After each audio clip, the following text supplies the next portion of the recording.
গ্রামে এক বর্ষিয়ান উকিল হযরত আব্দুল্লাহ রহ বাস করতেন। তিনি ছিলেন খুবই সম্মানিত এবং জ্ঞানী ব্যক্তি। তার পিতা ছিলেন একজন ইমাম এবং পরিবারের সকল সদস্যই ইসলামের অনুশাসন মেনে চলতেন। হযরত আব্দুল্লাহ নিজেও ছিলেন একজন সৎ, পরহেজগার ব্যক্তি এবং সবসময় আল্লাহর আদেশ পালন করার চেষ্টা করতেন। একদিন গ্রামে এক বিতর্কিত মামলা শুরু হয়। মামলার বিষয় ছিল এক ব্যক্তি তার প্রতিবেশীর সাথে জমির মালিকানা নিয়ে বিরোধে জড়িয়ে পড়েছিলেন। উকিল আব্দুল্লাহ মামলার শুনানিতে উপস্থিত হয়ে বিচারক হিসেবে দায়িত্ব পালন করতে শুরু করেন। তিনি বিচার প্রক্রিয়া খুবই সতর্কতার সাথে শুরু করেন এবং মামলার পক্ষে পৃথক বক্তব্যগুলো শুনতে থাকেন। প্রথমেই তিনি বিবেচনা করেছিলেন যে ইসলামী দৃষ্টিকোণ থেকে বিচার করা হবে।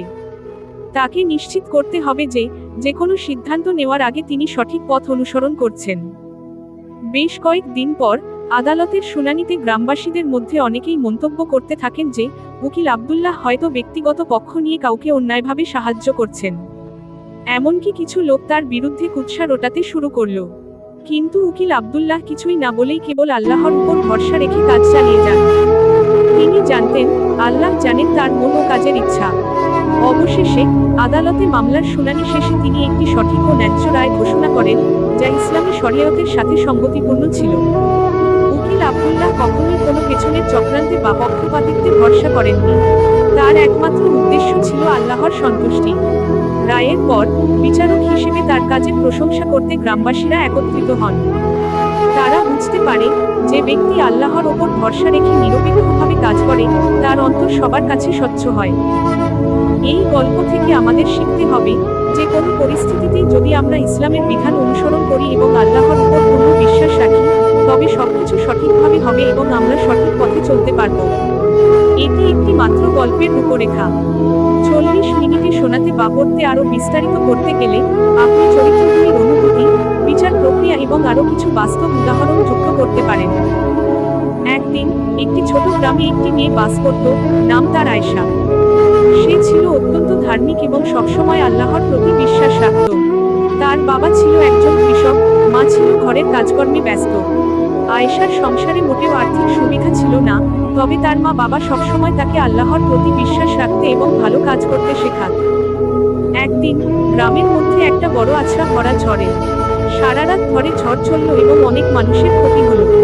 গাছপালা ভেঙে পড়ল, বাড়িঘর ক্ষতিগ্রস্ত হলো এবং অনেক জায়গায় পানি জমে গেল। আয়েশার পরিবারের ঘরও এর প্রভাব থেকে রক্ষা পায়নি। তাদের বাড়ির চাল ভেঙে পড়ল আর ঘরে পানি ঢুকে গেল। আয়েশা তার মাকে সাহস দিল এবং বলল, মা, আল্লাহ আমাদের সাহায্য করবেন।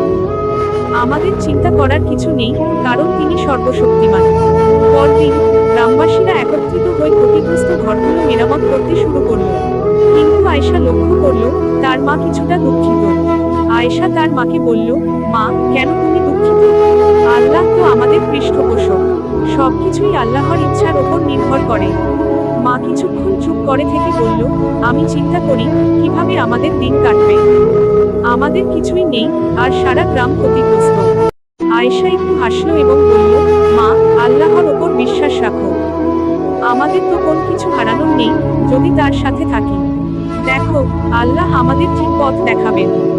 দিন কয়েক পরে এক ব্যক্তি গ্রামে এসে সব ক্ষতিগ্রস্তদের সাহায্য করার জন্য প্রয়োজনীয় সামগ্রী পাঠালো। এই সাহায্য গ্রামবাসীদের পুনর্গঠনে সহায়তা করল। আয়েশা ও তার মা আল্লাহর প্রতি তাদের বিশ্বাসকে আরও শক্তিশালী অনুভব করল।